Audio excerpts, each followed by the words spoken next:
comentário dessas partes interessadas aí, que talvez eu não tenha deixado claro. Quando a gente fala em partes interessadas, agora ficou bem claro, pertinentes, aquilo que a gente julgue necessário ou que o cliente julgue necessário para fazer parte do processo de auditoria. Então, se eu estou auditando, por exemplo, um cliente de panela, uma parte interessada, eu sei que é o Inmetro. Então, eu tenho que verificar se ele está usando o número de registro correto no site do Inmetro. Porque ele vai lá e me apresenta o selo do Inmetro. Mas como que eu sei que aquele selo, o número está correto? Porque o Inmetro não fornece esse número para o OCP. Fornece para o cliente. E como que o OCP garante que essa parte, que ele está cumprindo o requisito dessa parte interessada? Ele tem que verificar. E que esse número vincula ao certificado. Hoje o pessoal coloca o número do registro no certificado. Né? Mas tem muita gente que não põe. O número do registro ele vai só na manutenção. A gente para saber se está correto é no registro de objetos, você não sabe. Pelo certificado você consegue puxar. Né? Entendeu? Então, assim, essas partes interessadas pertinentes, a gente tem que estar muito ligado com isso. Hein? Por exemplo, eu estou auditando uma empresa que fabrica pneu na ISO 9001. Existe um requisito lá de logística reversa. Isso não fala na ISO. Fala lá que você tem que ver vida útil do produto, ciclo de vida, não sei o quê. Mas e aí? Eu preciso saber que ele tem que fazer uma logística reversa? De quantos por cento? Como funciona? São partes interessadas que ele tem que estar olhando aí. Requisito de governo. Ou da própria sociedade. Estou auditando uma empresa que faz muito ruído. Parte ambiental, parte de segurança. Como que está a medição? Está incomodando a vizinhança? Não está? Teve alguma reclamação? Não teve? Como é que eu faço para verificar isso? Então ele tem que ficar bem atento o que é parte interessada. Item B. Características e requisitos de processos, produtos, serviços e projetos e quaisquer mudança neles. Item C. Requisitos de sistema de gestão. Item D. Necessidade para avaliação de fornecedores externos. Item E. Nível de desempenho e nível de maturidade do sistema de gestão do auditado, como refletido nos indicadores de desempenho pertinentes, por exemplo, KPI. A ocorrência de não conformidades ou incidentes ou reclamações de partes interessadas. Então vamos lá. Então, aqui, nota brasileira. Por falta do termo correspondente em português, foi mantida a abreviatura KPI para Key Performance Indicators do texto original. Itens performance chaves dos indicadores. Item F. Riscos e oportunidades indicados para o auditado. Item G. Resultados de auditorias anteriores. Exemplos de objetivos de programa de auditoria podem incluir o seguinte. Deixa eu só fazer um comentário com antes que você fez. Quando eu falo em resultado de auditorias anteriores, o Ajar foi lá e fez auditoria numa determinada empresa. Esse ano vai o André. Ele tem que saber do resultado da auditoria do Ajar. Quando fala de resultado de auditorias anteriores, é isso. Por quê? A gente precisa verificar processo, gente. Lembra que eu falei que é um processo? É um ciclo sem fim? É um processo. Eu tenho que verificar de uma auditoria para outra se tem pendência da auditoria anterior. E mesmo que não tenha, a pessoa que está indo fazer a nova auditoria tem que verificar o que o auditor viu naquela auditoria. Então hoje, se a gente for puxar a ISO 9001, a ISO 9001 deixa muito claro isso, que tem que ser verificado o resultado de auditorias anteriores. Então a própria 19011 também está falando isso. Por quê? De alegre? Não. Porque ela sabe que existia um buraco aí. Que a gente ia lá fazer uma auditoria, o cliente respondeu a não conformidade, está tudo belezinha, a gente emite certificado e na outra auditoria a gente não verificava aquilo. Precisa, hein?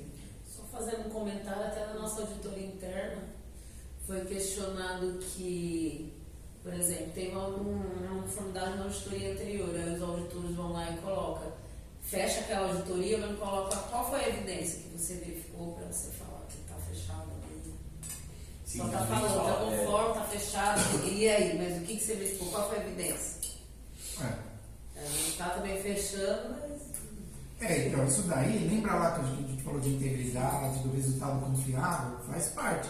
Porque não é só para o processo não é só para a auditoria. A auditoria é todo um processo. Tem o começo lá da elaboração do programa, plano de auditoria, execução da auditoria, tem o monitoramento do resultado da auditoria.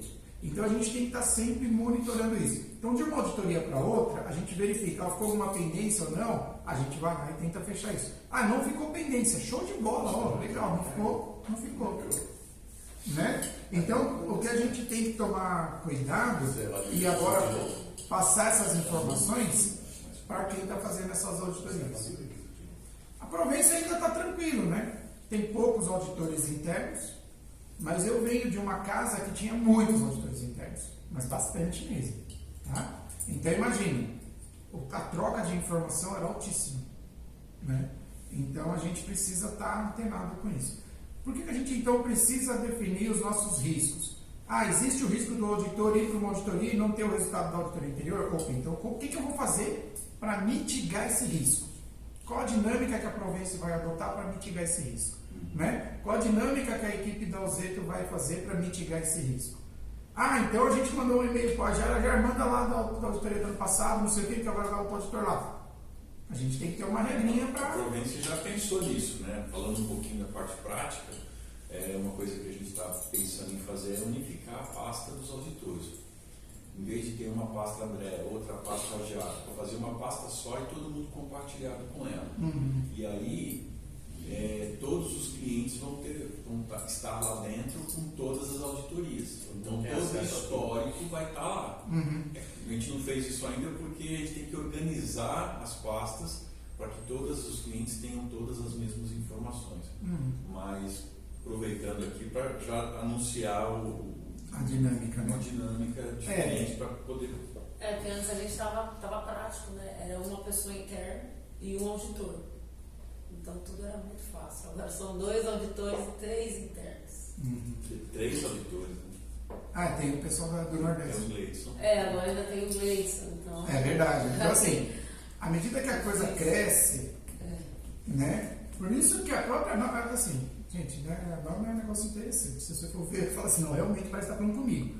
Porque ela fala, quando o sistema começa a tomar maturidade, a empresa começa a crescer, as coisas mudam. Então não adianta eu pensar no meu risco quando era um interno e um externo.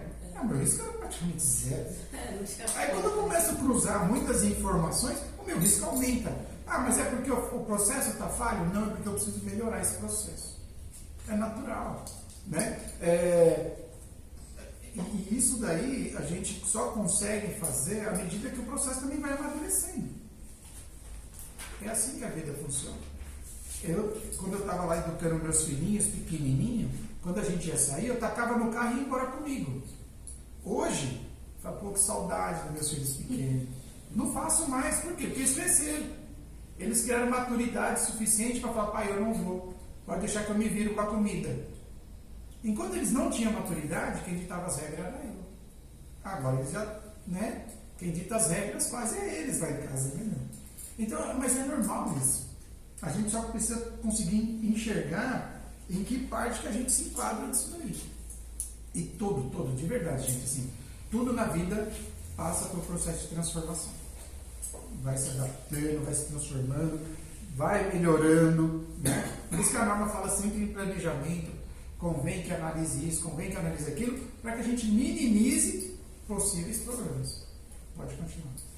Exemplos de objetivos de programa de auditoria podem incluir o seguinte: identificar oportunidades para melhoria de um sistema de gestão e de seu desempenho, avaliar a capacidade do auditado de determinar seu contexto, avaliar a capacidade do auditado de determinar riscos e oportunidades em identificar e implementar ações eficazes para abordá-los, estar conforme com todos os requisitos pertinentes, por exemplo, os requisitos estatutários e regulamentares, compromissos de compliance, requisitos para certificação em relação a uma norma de sistema de gestão, obter e manter confiança na capacidade de um fornecedor externo, Determinar a contínua adequação, suficiência e eficácia dos sistemas de gestão do auditado. Avaliar a compatibilidade e o alinhamento dos objetivos dos sistemas de gestão com a direção estratégica da organização. Agora começa o item 5.3. Vamos lá. Vocês viram que a norma fala até de compliance. É uma palavrinha que está surgindo forte, de verdade, né? Por que está surgindo forte, pessoal? Muita corrupção. Muita falta de ética nas empresas.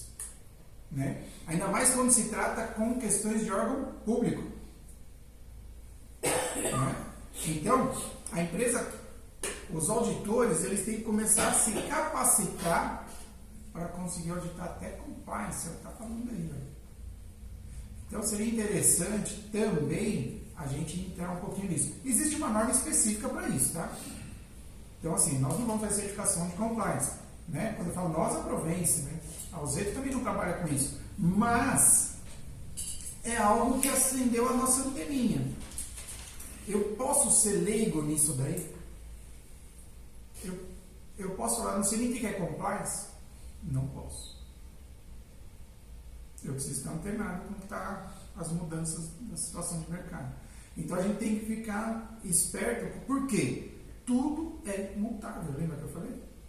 Não tem jeito. Quando fala de objetivos, que tem que ver se o auditado está cumprindo os objetivos, se o auditor, vou falar auditor, mas assim, o processo de auditoria está cumprindo os objetivos, porque o auditor é um pedaço dele, né? Então a gente tem que estar muito ligado para que o nosso programa de auditoria, como o próprio Carlos falou, né, estabelecer os indicadores desse processo, para ver se as empresas estão cumprindo os objetivos, os indicadores deles, para ver se nós estamos cumprindo os nossos. Que a gente faz um programa e lá na regra do IMET fala que tem que ter uma auditoria no intervalo de 12 meses. Ah, mas o nosso programa está passando a auditoria para 13 meses, porque a gente falhou, esqueceu de agendar, e aí passa para ser 13 meses. Eu estou cumprindo o objetivo do meu programa, sim ou não? É esse tipo de coisa que a gente tem que analisar. Opa, eu não cumpri. O que eu tenho que fazer para passar a cumprir? Ah, eu tenho que mudar, tenho que dar treinamento, tenho que mudar a dinâmica, eu tenho que criar regras de alerta. Enfim, nós temos que começar a entender quando ele fala desses objetivos para que a gente consiga colocar em prática no nosso dia a dia e entender o que está acontecendo no nosso dia a dia para que aconteça de forma adequada. Porque senão eu vou ficar lendo a norma e vou falar assim, mas ele fala lá de objetivos, mas eu cumpro os objetivos. Aí a gente vai lá ver, mas a auditoria que era para acontecer com 12 meses, aconteceu com 12 meses e 15 dias, a outra aconteceu com 13 meses. Isso é uma regra. A norma pede que tenha que ser feito todo o ciclo, né? Quando a gente fala de certificação de produto, o ciclo de certificação em 12 meses, via de regra. Quando a gente fala em ciclo de certificação em 12 meses, a gente tem que falar auditoria, ensaio de produto, emissão de confirmação em 12 meses. Por quê? Isso pensando em produto. Em ISO 9000 é a mesma coisa. Só que como vocês estão entrando agora em ISO 9001, pode ser que vocês tenham contrato com clientes que ele queira auditorias, em vez de ser auditorias anuais, ele quer auditorias semestrais. Só que a minha regra, eu coloquei lá no meu programa que as auditorias são anuais. Só que o contrato que eu vendi para esse cliente, ele quer auditorias semestrais. Então eu tenho que analisar todo esse processo. E existem, tá? Eu tinha cliente que queria auditorias semestrais. E os OCPs, os certificadores, os OCS, faziam auditorias semestrais. Assim como eu tinha cliente que quer auditoria anual. Aí faz auditoria anual. Então a gente tem que tomar muito cuidado, porque a gente fala assim, Deus, mas é muito tranquilo o meu programa. Vocês vão entrar na ISO, vocês vão ver que pode ter algumas particularidades aí. Né? O importante é que o meu programa, vamos colocar assim, cumpra pelo menos o ciclo de certificação. Do início até a recertificação. Fez a recertificação? Um novo programa. 5.3. Quem que lê para mim? Acho que é meio grandinho também, sabia? Não é muito não. Então, show de bola. Determinando e avaliando riscos e oportunidades do programa de auditoria. Existem riscos e oportunidades relacionados ao contexto do auditado que podem estar associados a um programa de auditoria e podem afetar o alcance dos seus objetivos. convém que as pessoas que gerenciam o programa de auditoria identifiquem e apresentem ao cliente da auditoria os riscos e oportunidades considerados ao desenvolvedor o programa de auditoria e requisitos de recurso, de modo que eles possam ser abordados apropriadamente.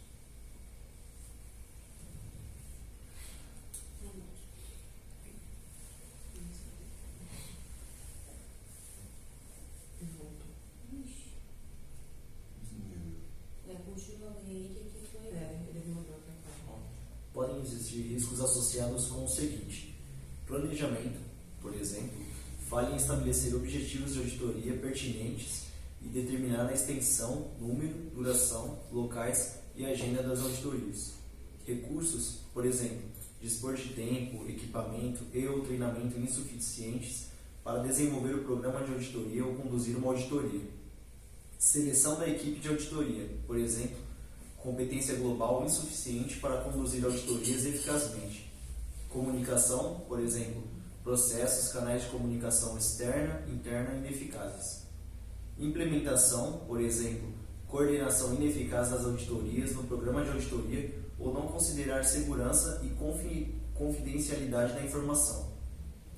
Controle de informação documentada, por exemplo, determinação ineficaz da informação documentada necessária requerida por auditores e partes interessadas pertinentes. Falha em proteger suficientemente registros de auditoria para demonstrar a eficácia do programa de auditoria. Monitoramento, análise crítica e melhoria do programa de auditoria, por exemplo, monitoramento ineficaz de resultados do programa de auditoria. Disponibilidade e cooperação do auditado e disponibilidade de evidência para ser amostrado. Oportunidades para melhorar o programa de auditoria podem incluir permitir que múltiplas auditorias sejam conduzidas em uma única visita, minimizar o tempo e distância de viagem ao local, conciliar o nível de competência da equipe de auditoria ao nível de competência necessário para alcançar os objetivos da auditoria, alinhar datas de auditoria com a disponibilidade de pessoal-chave do auditado. Muito bem. O que ele está falando aí, né? Que existem vários riscos de um processo de auditoria. Entre eles, a questão de logística ficou muito clara aí, né? Outra coisa, questão de competência, também ficou muito clara aí. Por que é competência? Eu sou auditor muito bom para colchão, mas eu não conheço nada de panela. Mas eu estou com um problema de logística, então eu vou mandar aquele auditor de panela auditar colchão. Vai dar ruim. Eu resolvo a minha questão de logística e descubro a minha questão de competência. Então nós temos que cruzar vários fatores, né, quando a gente está falando desses riscos. E aí quando ele fala desse programa, avaliando os riscos, que nós temos que comunicar até aos nossos clientes. Então quando a gente manda lá para o cliente o plano de auditoria, que a gente coloca lá que a auditoria tem que ser iniciada às 9 da manhã e terminar às 17 da tarde, por exemplo, tá? Não estou falando que é o horário de vocês, mas por exemplo, e aí o cliente compra a passagem para o auditor chegar meio-dia na empresa. E aí? Como é que faço o meu plano de auditoria? Então essa questão, por isso que é importante a gente acionar o cliente também, o plano de auditoria é esse. Por quê? Porque ele faz parte desse processo. Ele é uma parte interessada do processo. E ele sendo uma parte interessada e ele impacta com outra parte que é a questão de logística, que muitas das vezes ele compra a passagem, reserva hotel, vai buscar auditor, não vai buscar, vai de Uber, não vai de Uber, nós temos que estar atento a isso, porque tudo isso faz parte dos nossos riscos, para que a gente conduza uma boa auditoria. Né? São Paulo travou aí, segunda-feira. E eu tinha um cliente para auditar ali na Marginal Tietê. Isso daí é diferente de risco, hein? Tem que ficar muito claro, isso é crise. Tá? Uma coisa é tratar crises, outra coisa é tratar risco. Vou dar um outro exemplo. Isso que está acontecendo do coronavírus. Isso não é um risco. Eu tinha que ir lá fazer uma auditoria na China. Apareceu o coronavírus. Eu não consigo prever esse tipo de risco. Isso é crise. São coisas distintas. Eu não posso querer tratar crises como risco. Inclusive, para esse requisito da China, eu e o México está mandando uma carta para os organismos que fazem a avaliação fora do país, para que não faça a avaliação.